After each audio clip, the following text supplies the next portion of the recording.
Okay, welcome back for the last time today. Thank you so much for spending your day with us. We really appreciate it. So our last presentation is actually a preview of the upcoming proxy season that is going to be presented by three members of the Law Review Board. It's going to be presented by Maya Jinga, who is the senior articles editor on the Law Review, Spence Howden, who is a leading online editor, and then Danielle Novelli, who's a lead articles editor. So without further ado, Maya. Hello, I know a lot of faces in the audience. I'm Maya 3L, as Claire already told you. I am originally from Boston, Massachusetts, and that is where I will be returning, at least next year. Can't say after that. I'll be working at a mid-sized firm in their litigation department. I know I speak for all three of us when I say that we are so grateful to be a part of this super interesting dialogue and to get to share what we have been able to research in the past few semesters. I'm going to be talking about board and workplace diversity. As we've already discussed, this is not necessarily new in 2019, but there are ongoing efforts in this area year in and year out. I think shareholders, this is definitely not confined to 1 year or 1 decade even, a lot of these reforms. This is the structure of my presentation. First, I'll go over some general influences on the 2019 season, the rationale for board diversity beyond just the intuitive idea that diversity is a good thing. Some initiatives from recent years that have really led us to this season, some definitive proposals that we found, some proposed pending initiatives, and then what else is to come. First, we were talking earlier in the beginning of the day about SEC no action letters, and there is some indication that the government shutdown is going to impact the SEC's ability to process no action letters as quickly as they ordinarily would. Even though the government shutdown is over, at least for the time being, there is a backlog of corporations requesting review by the SEC, and so they have issued this sort of guide for corporations about what to do this season, considering there's not as quick of a response and there is a backlog that's still affecting this season.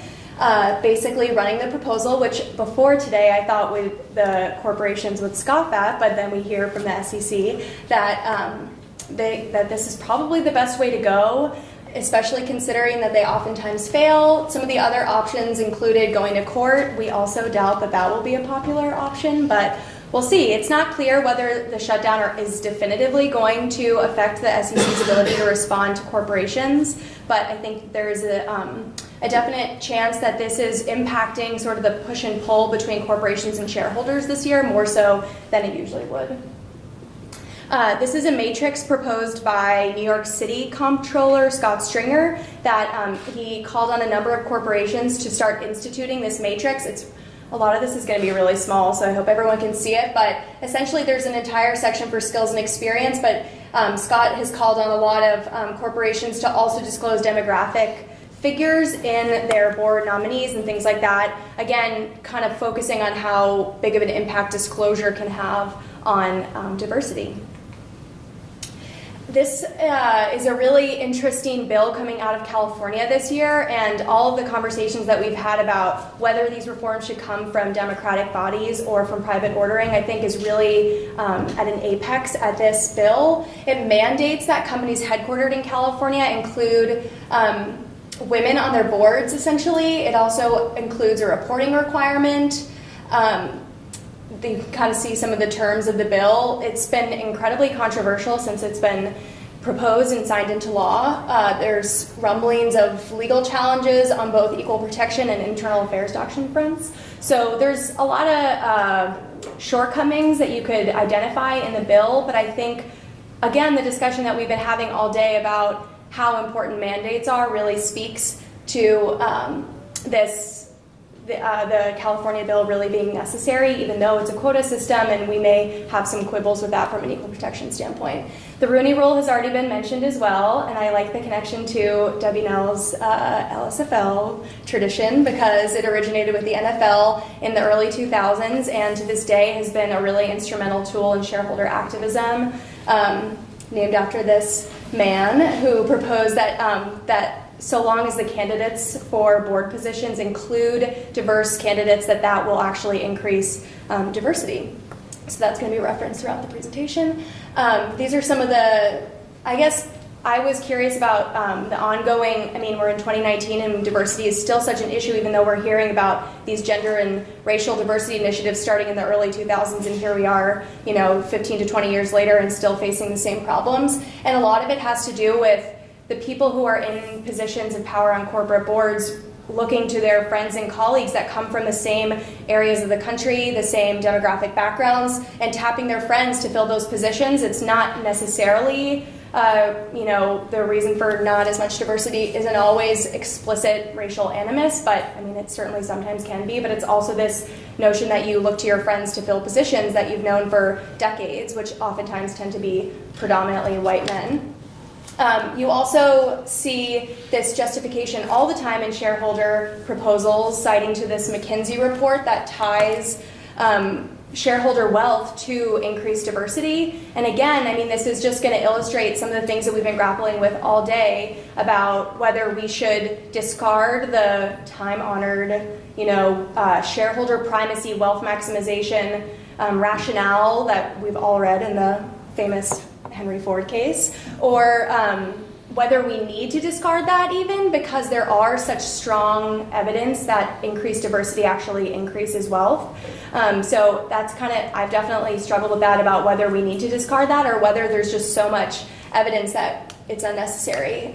Similarly, mitigating regulatory and litigation costs. This is true especially in the gender diversity realm, but especially in light of the Me Too movement, the number of sexual harassment lawsuits is incredibly costly for corporations. So the idea being that increased diversity, both at the board level and the workplace, will be better equipped to handle both discrimination claims as they arise, but hopefully mitigate them ever coming to light to begin with. Last, and I think that this is really interesting, that there's a lot of empirical studies done showing that homogenous groups tend to be less capable of objectively analyzing facts and scenarios, and just essentially not being as good business managers. What we want our boards to look like from just a corporate governance standpoint. If you have more diverse groups, they're more able to make better decisions.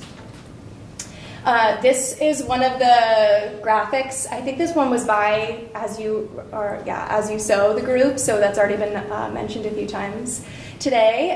They aggregate a lot of this proxy proposal data. We don't have that for the 2019 season yet, so this is leading up until 2018. Hopefully we'll give you guys a flavor of what's coming, but there's definitely a lot of movement as we head into the season.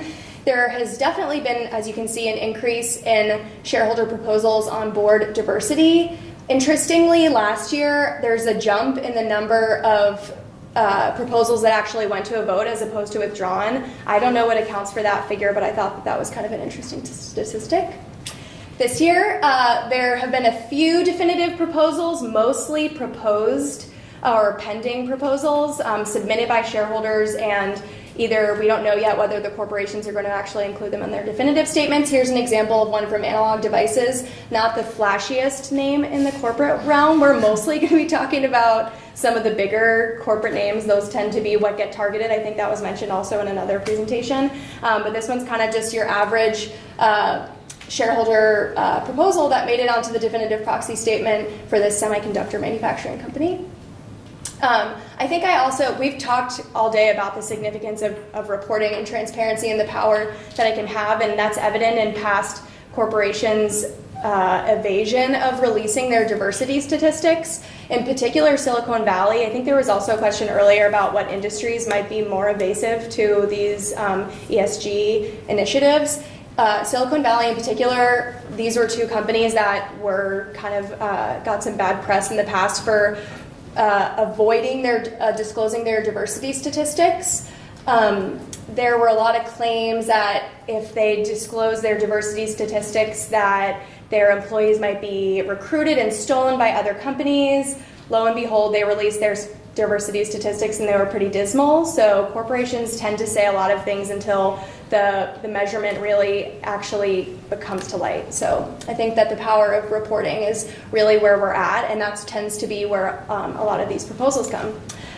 Starbucks is another one that has a definitive statement out right now. There was also mention in the keynote address about, the power of shareholder activism and how it can really cut both ways. In recent years, we're seeing a lot of this diversity of thought becoming increasingly popular. Again, I know that this is really small print, but at the very bottom, I'm just going to read from this proposal that says, true diversity comes from diversity of thought. There's ample evidence that the company operates an ideological hegemony that eschews conservative people, thoughts, and values. This ideological echo chamber can result in groupthink that is the antithesis of diversity. So this certainly is a far cry from some of the examples given in the keynote address, harkening back to the civil rights era, but I think that it is evidence that shareholder power can be wielded in a number of different ways, and it can be an incredibly powerful tool.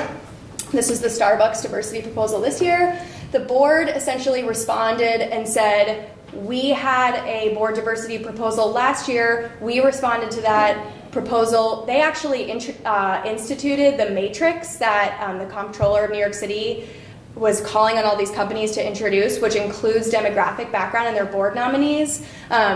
They have a number of women and diverse candidates on their board, so they basically said, we took what you said seriously and we've already acted on this. It's up to you to decide whether that is true or not.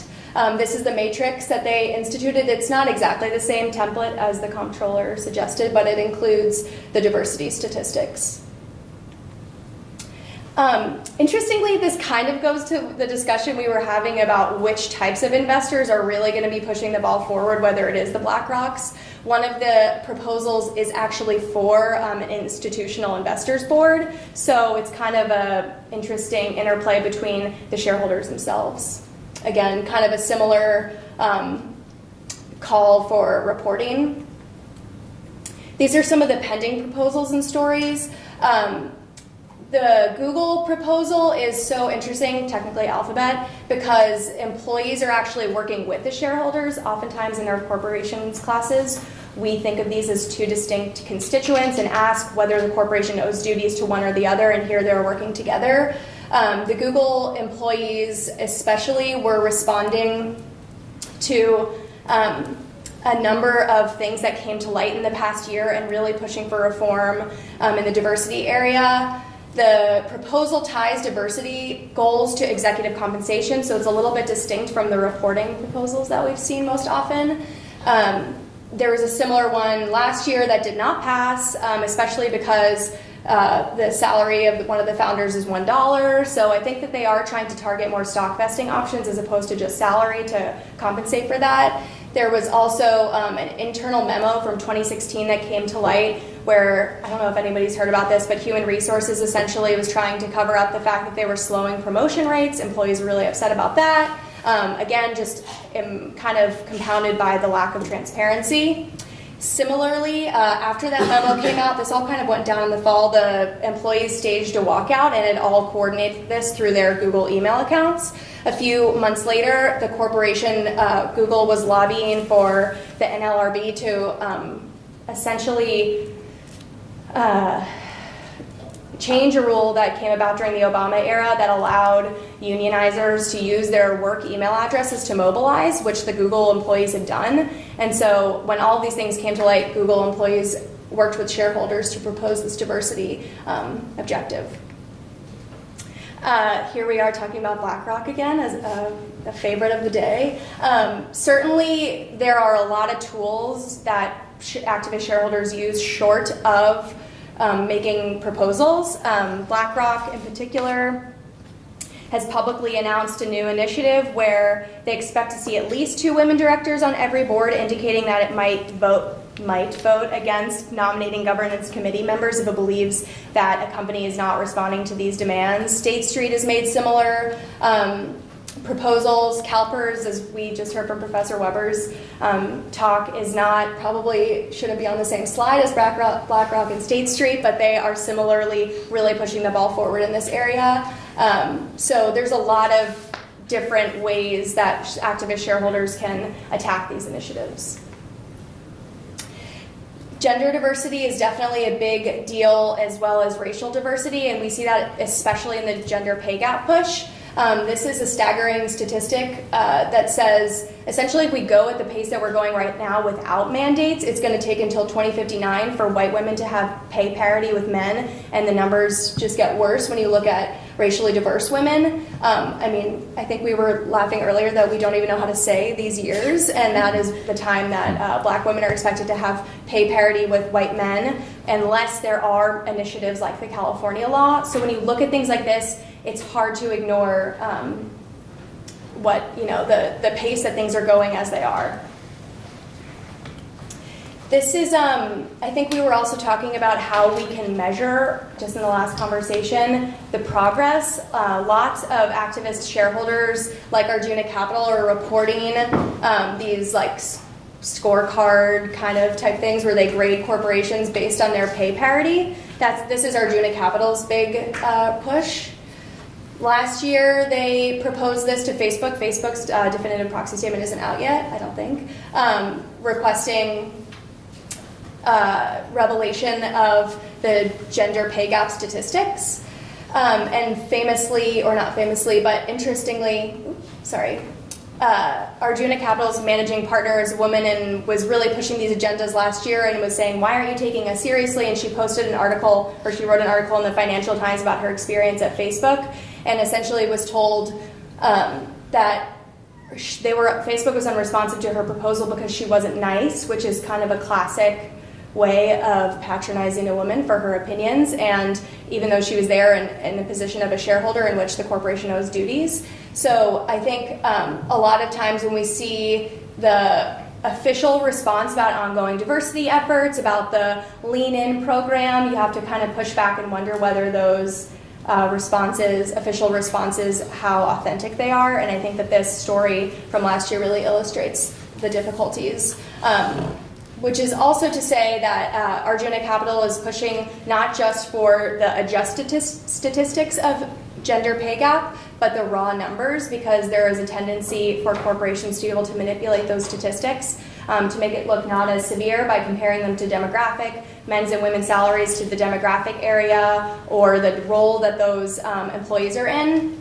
They proposed a similar proposal to Citibank, and Citibank actually responded by just withdrawing or reaching a settlement with Arjuna Capital in which they did publish their gender pay gap statistics, which were pretty intense. They pay their female employees about 29% less than male employees. So again, just reiterating the importance of transparency, and because that will now, I think, push for different management.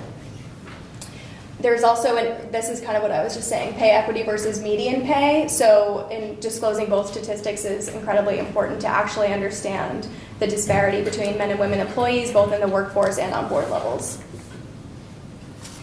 Amazon also was facing a proposed Rooney Rule, and actually last year voted to institute it. This year, just a couple months ago, they named their second African-American board director, who's also the CEO of Starbucks, Roslyn Brewer. A lot of the reasons why the shareholders proposed this, and I think that this illustrates why lack of diversity can really be a business hit in itself, that 6 major cities where Amazon operates it was reported that the delivery service excluded black neighborhoods. 90% of Amazon-produced shows had 0 or 1 black writer. These things are directly related to a lack of oversight from diverse board members and managers of the corporation. And this is Roslyn Brewer, who was recently named the currently only African-American board member of Amazon's 10-person board. Amazon being one of the most powerful corporations, I think that that's pretty jarring. And we're all excited that they named one African-American woman to their board when really there's a lot more progress still left to be made, even though we are hearing about the 2002 board diversity proposals that were posed earlier. That's kind of where we are now.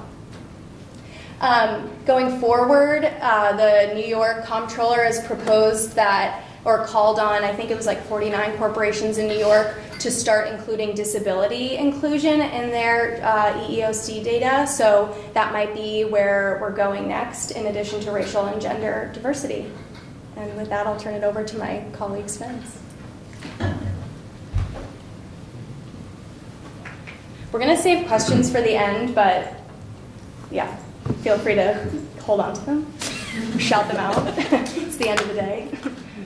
Okay, hi everybody. My name is Spence Houghton. I'm also a third year student here at the law school. I'm from Austin, and when I graduate, I'm going to go back to Austin and practice real estate law. I am a lead online articles editor at the Law Review, which means that my main job is pretty much just making copy for the real editors. And yeah, so the focus of my presentation is tech shareholder proposals. And what was really interesting to me about this topic was that maybe a little bit more so than Maya and Danielle's, the shareholder proposals in this space kind of go towards the product a little bit, because with these tech companies, a lot of times their products will actually, their products will affect social justice issues on their own. So to me, that just made it a little bit more interesting. There's still some reporting proposals which will bring up interesting information, but for the most part, it's kind of split actually. So the way that I'm going to present is, first I'm going to focus on these kind of 5 historical trend issue areas that I found really interesting. And I thought these are kind of both wins and losses for shareholder proposals.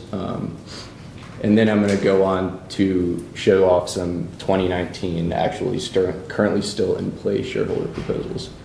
So first is privacy. And this is one that I figured I would start with something that everybody here knows probably pretty well, is robocalling. In 2016, an independent shareholder proposed that AT&T implement a robocall blocking solution for all its customers.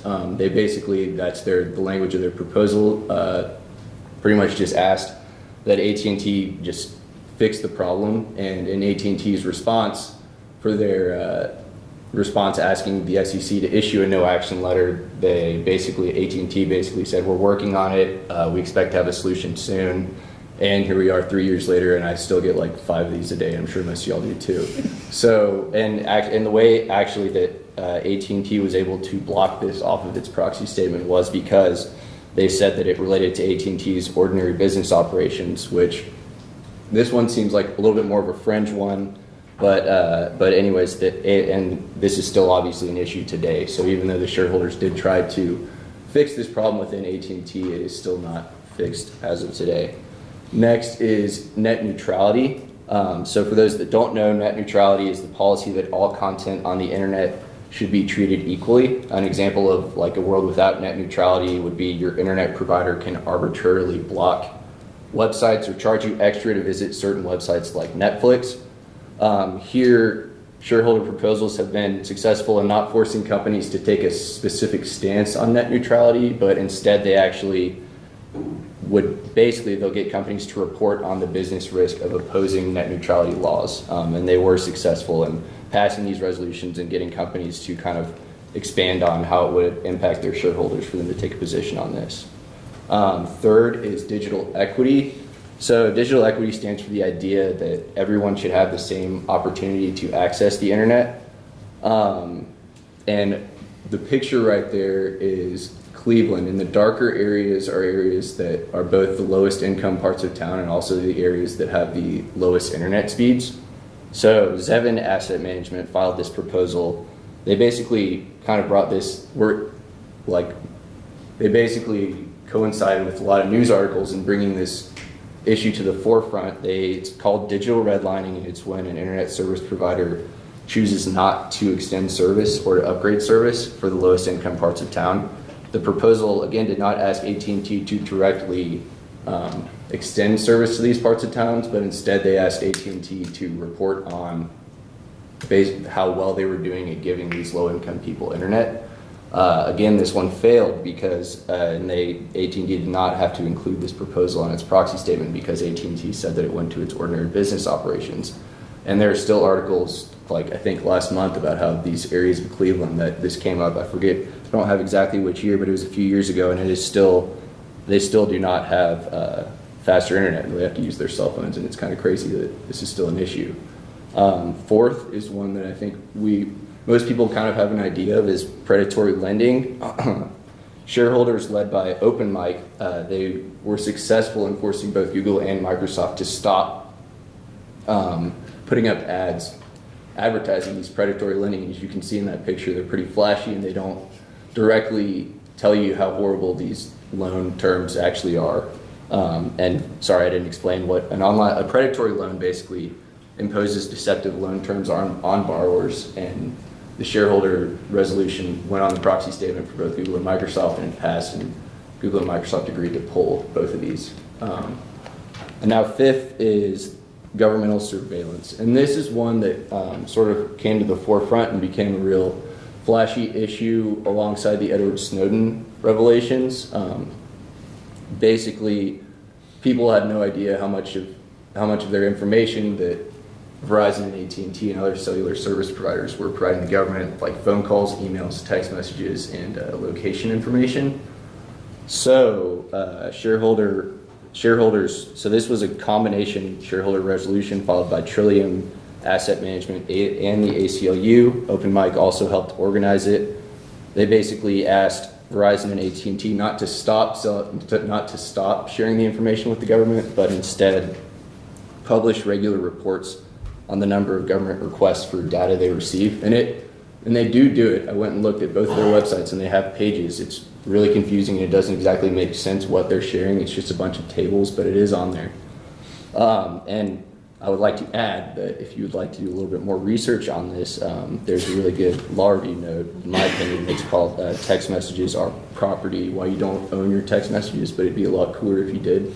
That was written by Spence M. Howden, so I would recommend everybody look at that. Okay, so now I'm going to focus on the current, still pending tech shareholder proposals. Those are kind of some big players. Disney's a little bit out of place, but I'll explain why they're up there. First, and this is the proposal that Professor Hahn showed me that sort of drew me into tech shareholder proposals. This is one that is getting a lot of news right now. It is Amazon, like a lot of other tech companies, has developed facial recognition software, and they're currently selling this facial recognition software to the government. A little bit of background is that Amazon forces its employees and pretty much anybody who uses the Amazon marketplace as a seller to send in videos of their faces, and they're not telling people why.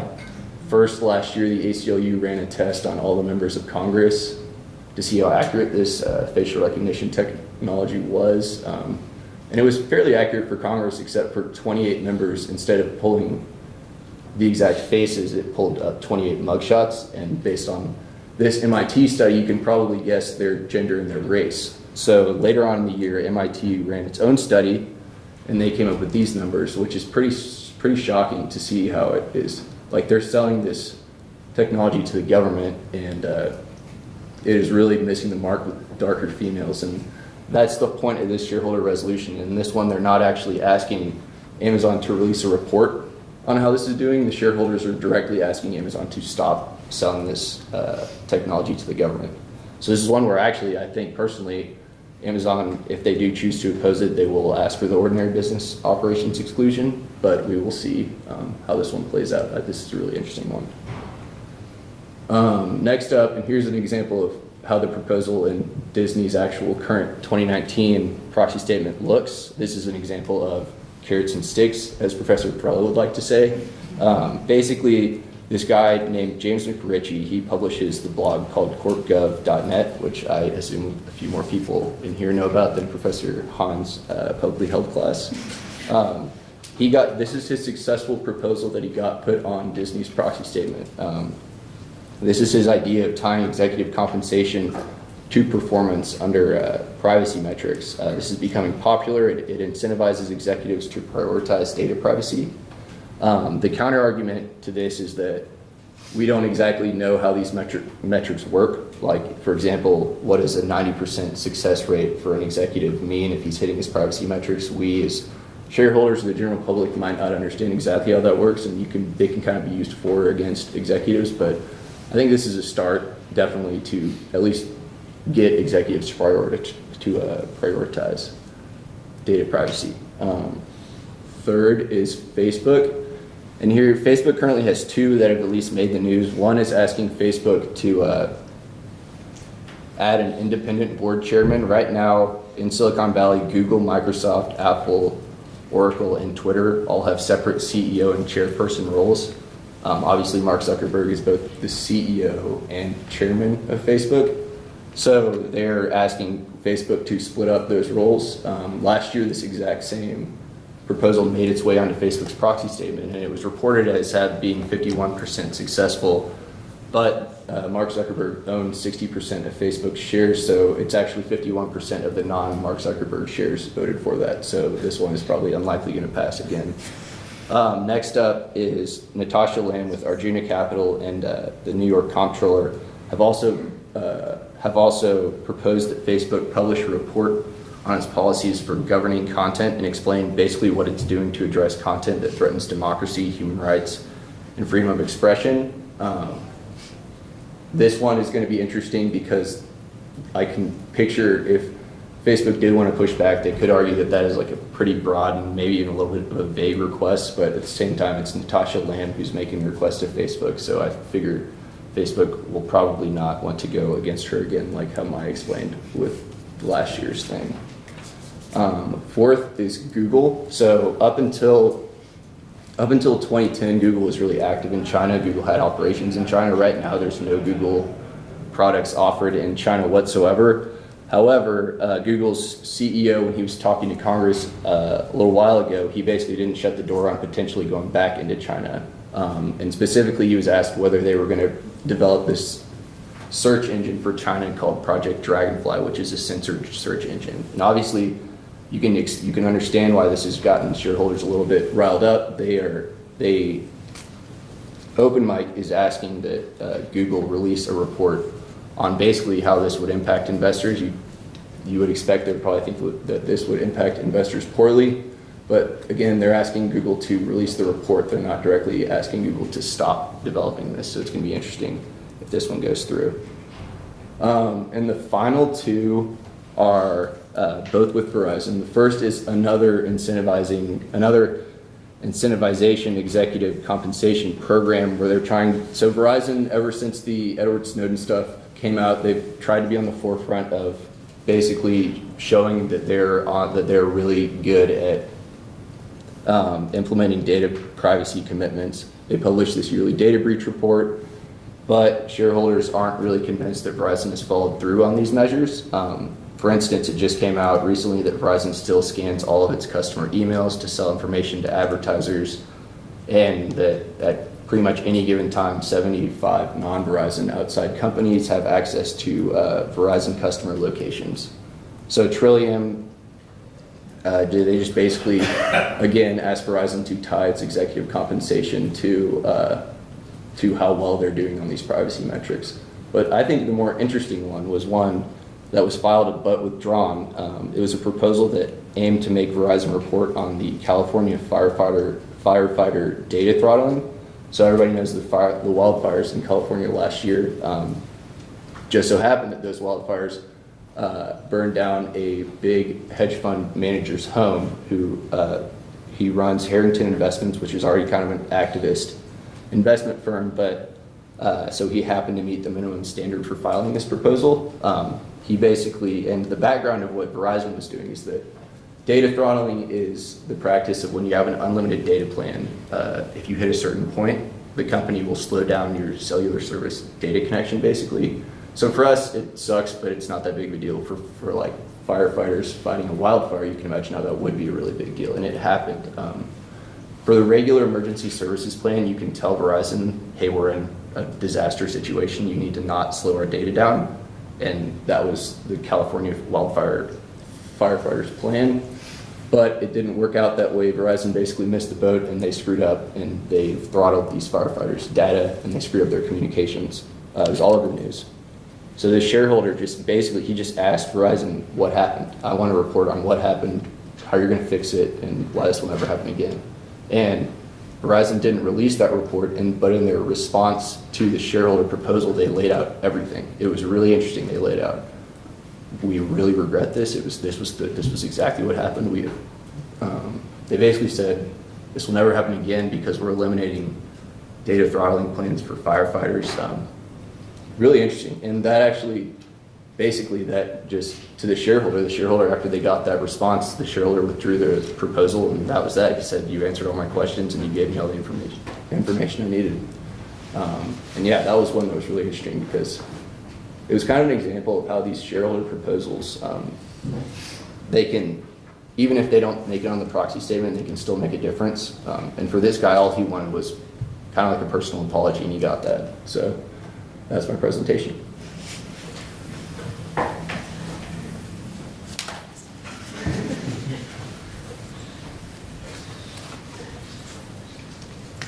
Great. Hi, I'm Danielle Novelli. I'm also with 3L. Spence said that he's not I'm a lead articles editor on the Law Review. Apparently that makes me not a real editor either because Spence has never gotten me coffee. But I'm from Arizona and I'll be going to work in New York after I'm finished here. So I'm going to be talking about a few different areas of discrimination and harassment and some of the shareholder proposals related to this realm. So I'm going to talk a little bit about hiring practices, employee benefits, and human capital management practices. So generally speaking, inclusive employers are able to recruit better talent from the broadest labor pool, ensure a respectful and supportive atmosphere, and better appeal to diverse consumer groups. And so one way to do that is companies with good EEO policies are more likely to resolve complaints of harassment internally and avoid costly litigation and reputational damage. So first I'm going to touch on LGBTQ plus discrimination. So a 2017 survey by the Center for American Progress found that 25% of LGBTQ respondents reported experiencing discrimination because of their sexual orientation or gender identity within the past year. And in a UCLA study, 90% of transgender individuals have encountered some form of harassment or mistreatment in the workplace. So this human rights campaign here, it's a corporate equality index that they put together, and they rate the 947 of the nation's largest businesses based on their treatment in the workplace of lesbian, gay, bisexual, transgender, and the queer community. So the hiring practices, the EEO policy statement, this is a standard one that you would see in any company's website or in their hiring materials. And so what they're doing here is they're asking for this. Right here, where the sex is what the EEOC has said that includes sexual orientation and gender identity, even though it's not explicitly listed here. It's included under the sex category there. But shareholders are requesting that they implement an affirmative equal opportunity policy that specifically covers sexual orientation and gender identity as protected characteristics. And so why this is needed and why it's important is because, actually, I'm going to talk about this first, is because federal laws clearly and consistently afford protection from workplace discrimination on the basis of sex, but they are not explicitly covering sexual orientation or gender identity. And so even though the EEOC has said sex includes sexual orientation and gender identity, the Supreme Court has not spoken on this interpretation. Two federal circuits have spoken on it. Three have. Two have said that sexual orientation is protected under Title VII, and one circuit has said that it is not. And so the problem with this is that EEOC directives can shift over time. There's no certainty at all that the EEOC will maintain its position on this. And in fact, we've seen in this administration that other federal agencies have reversed their course on LGBTQ protections. So it could easily happen with the EEOC. And so so shareholders are asking that companies implement it themselves because, as we were talking about earlier, whether the government entities should be doing it or whether corporations should be doing it. In this case, the government isn't responding. So this is where companies need to step in and do that in their place. And so, although some states do have laws that establish workplace protections, only 20 states provide workplace protections on the basis of gender identity and 22 states on the basis of sexual orientation. So that's less than half. So again, just reiterating why this is very important that corporations should be stepping in to do this. So one example, this is a 2018 proposal, but it was National Oilwell Varco. So they were just asking again that they explicitly say that to amend their policy to include discrimination on the basis of gender identity or expression, and to take concrete action to implement that policy. This specific example was the company agreed to do it, so they withdrew the proposal.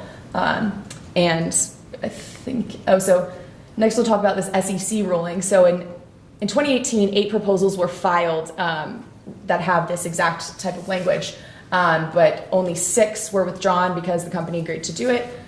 2, so the first one here, Cato, is a women's retailer in North Carolina, and they they didn't want to put it on their proxy proposal at all. So they went to the SEC, and the SEC said that in March 29th, 2018, and then previously in 2017 as well, they ruled that Cato Corporation could omit the shareholder proposal from its proxy statement because even though that the policy doesn't explicitly protect LGBT employees, they argued that the request for it to include the protections in its non-discrimination policy was moot because its policy prohibits discrimination on the basis of any legally protected classification.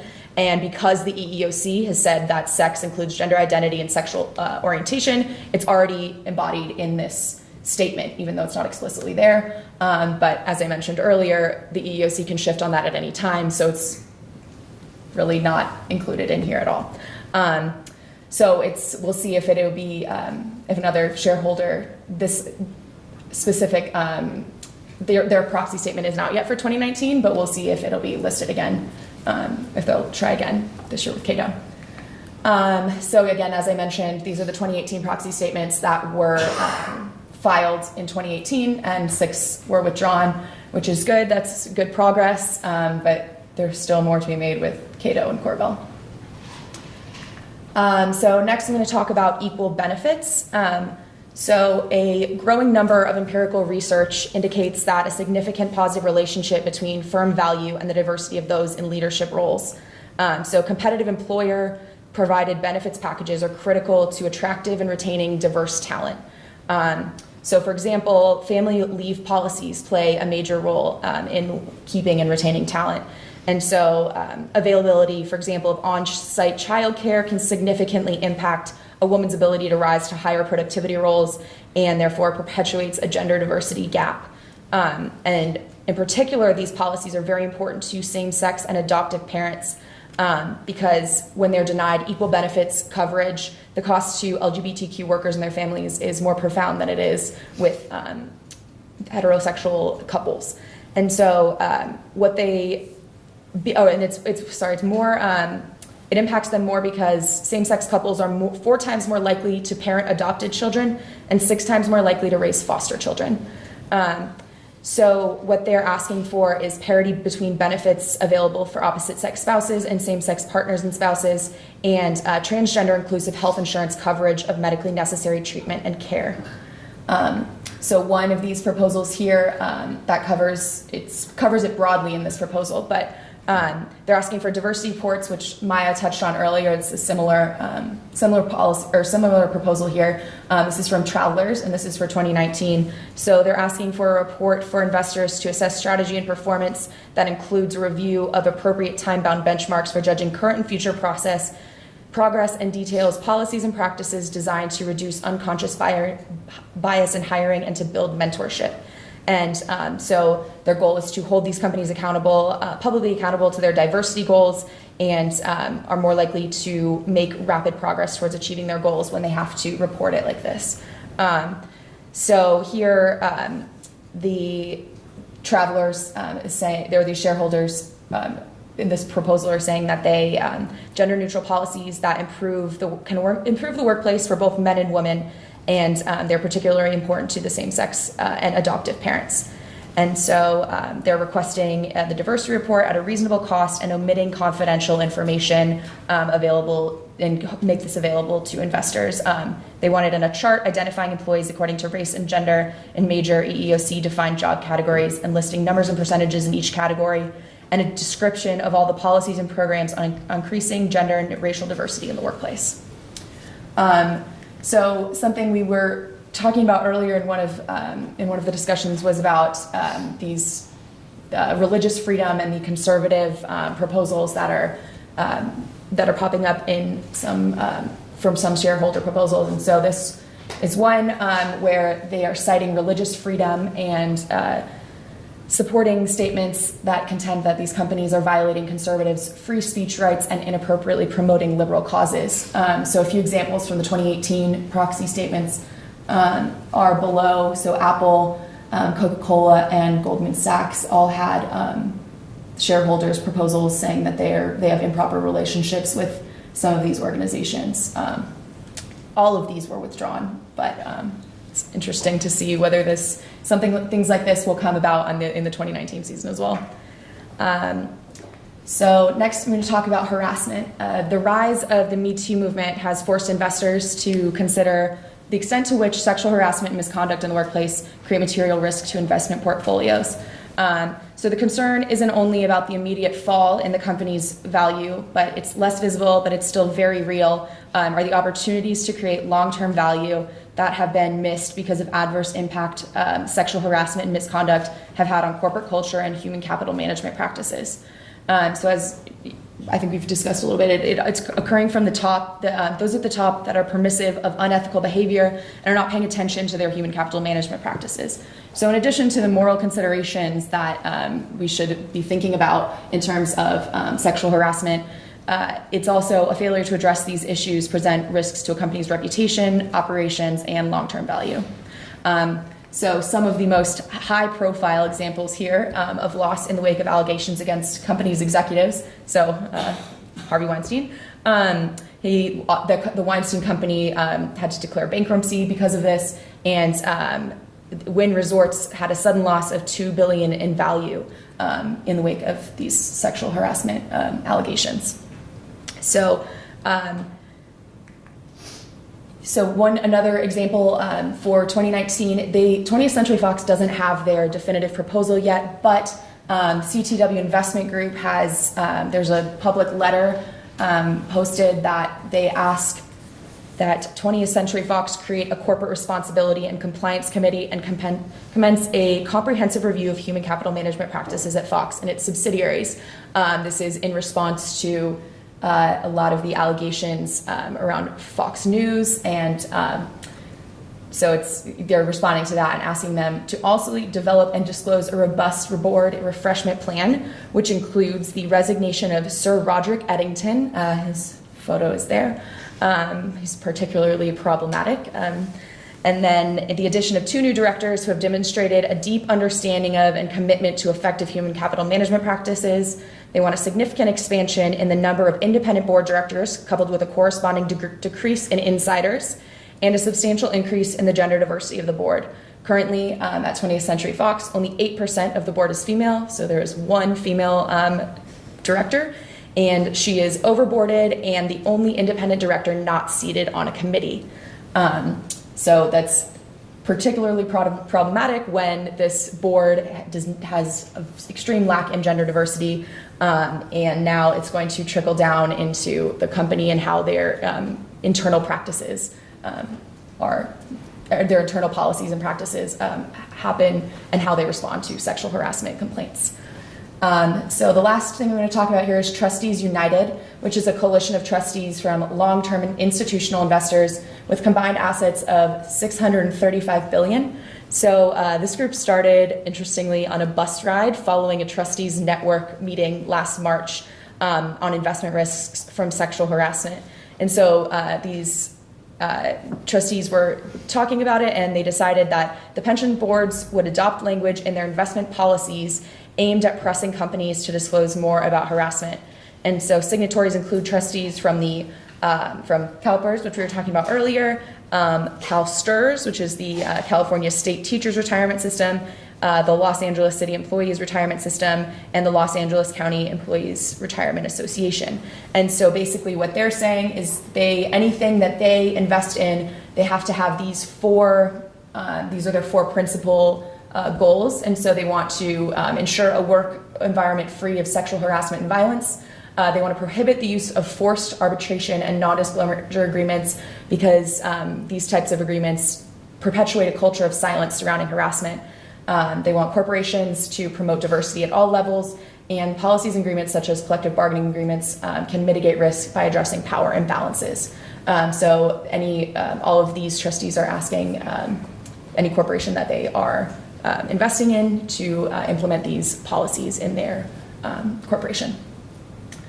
And so now we're ready for questions.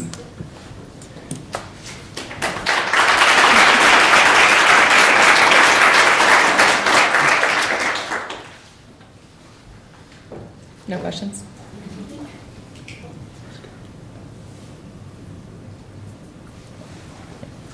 Really quickly, I was just wondering, I do work in the area of perceived identity and misperception discrimination, so it's piquing my interest with respect to the proxy statements as it relates to LGBTQ, or protection for LGBTQIA individuals on the basis of sexual orientation, gender identity discrimination.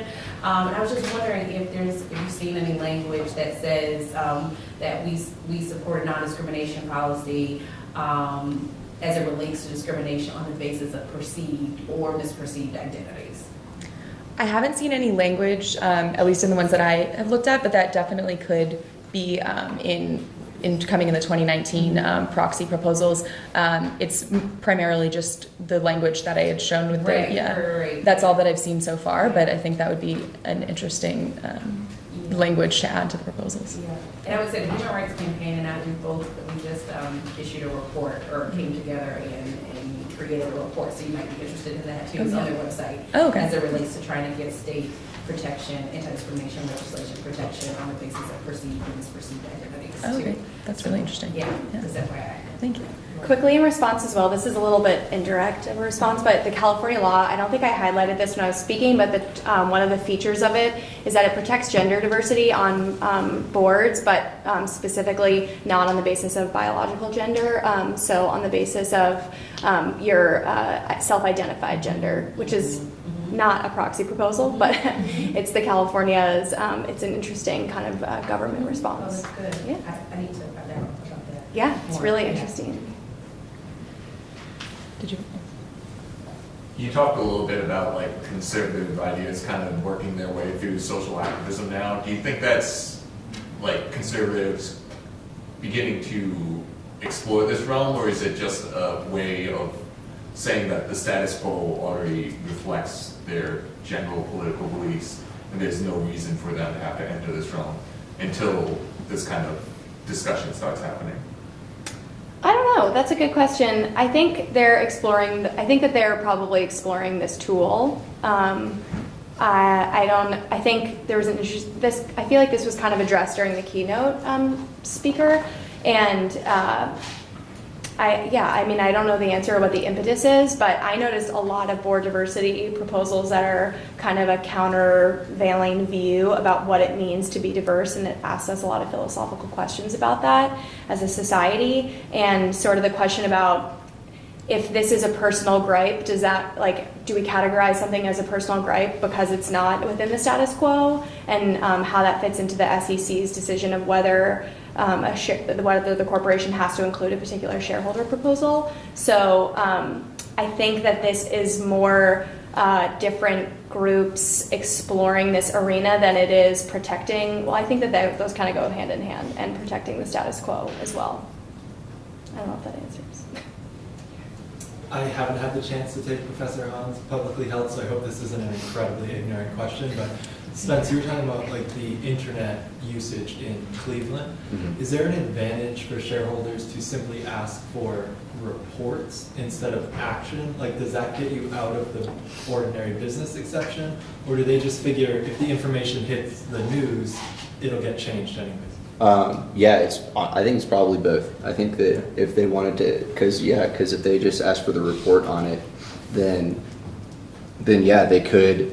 They don't necessarily get AT&T to stop, but then they get the press. But and with this one, they ask them to publish the report. But I think, I don't know. I mean, they definitely try to tiptoe the line with at least what I've seen, and I don't know the history of the law really well. I just know what I've seen when we read through all the no action letters. It's that they definitely try to. I think that the reporting aspect is definitely trying to tiptoe the line of the ordinary business exclusion, just because they get knocked off for like they put so much money into like big firms to write these reports asking the SEC to allow them to not put these proposals on their proxy statements, and they'll do everything they can. So I think that they're asking for the report is just doing kind of like one of the last areas where you can definitely hope that you will get it on the proxy statement.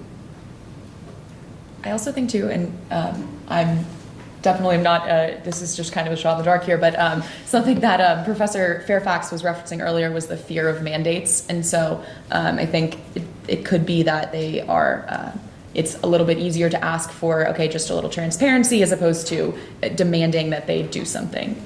So it could be that as well. But I could be wrong on that if anybody wants to correct me.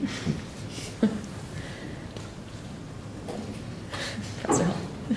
One of the reasons I thought this would be a useful presentation is because I think that most people are not exposed to the wide breadth of different topics that appear on corporate ballots every proxy season. This was just a presentation on the social ones alone. You didn't touch on the environmental ones. You didn't touch on the corporate political spending subjects. So if there's anyone in the room who was really interested in any of what they heard, where would you recommend that people go to learn more information about social shareholder activism?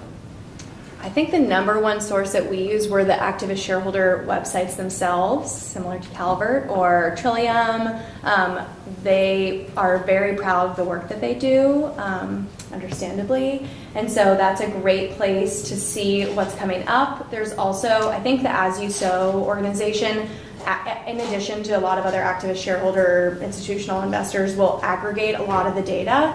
And that's where we got some of the numbers. But again, we just honed in on these individual topics. But they are super comprehensive reports, really reader friendly. Can you guys think? I know you used Open Mic. Well, yeah, no, I was going to say it was interesting reaching out to the head of Open Mic, that they conglomerate all the shareholders to put these together, and he even kind of expressed frustration when he said, yeah, there's no central place and it's tough. And he just sent me a bunch of news articles pretty much because it's just news stories, and like Maya said, the shareholders would post them. And for me also, like going through the no action letter database that the SEC posts, because it's actually really helpful just to figure out like trends, because usually it won't just be one person filing something against only AT&T, it'll be every single cellular service company. And so if you see like three got no action letters, maybe one didn't, and you can just kind of go through that. But it's really tough to find them. But that 2018 proxy, well, you sent us the 2018 proxy preview report that put everything together. Their 2019 one isn't out yet. I don't know if you know when that one's coming out. It generally comes out in mid-February. But it's about, I think, a 200-page document or so. But that one, it also, at least when I was trying to find these proposals, like 21st Century Fox, for example, they don't have their annual meeting until November, so it could take a while. So they might, some other proposals may not even be included in that giant report. But I forget which organization puts that together. Well, it is As You Sow and it's As You Sow. SI squared. You can just Google proxy report. Thank you so much, guys. Thank you.